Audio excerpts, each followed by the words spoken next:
ગુજરાત પોલીસના 3 કર્મચારીના હરિયાણામાં અકસ્માતમાં મોત, એકની હાલત ગંભીર। પોક્સો કેસની તપાસ માટે પંજાબ જતી ગુજરાત પોલીસની ગાડી હાઈવે પર પાર્ક વાહન સાથે અથડાઈ।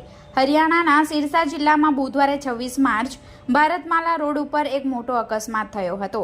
ગુજરાત પોલીસની બોલેરો ગાડી GJ18JB 7819 એક અજાણ્યા વાહન સાથે અથડાઈ હતી। આ દુર્ઘટનામાં ગુજરાત પોલીસના 3 કર્મચારીઓના મોત થયા છે, જ્યારે એક ગંભીર રીતે ઈજાગ્રસ્ત છે।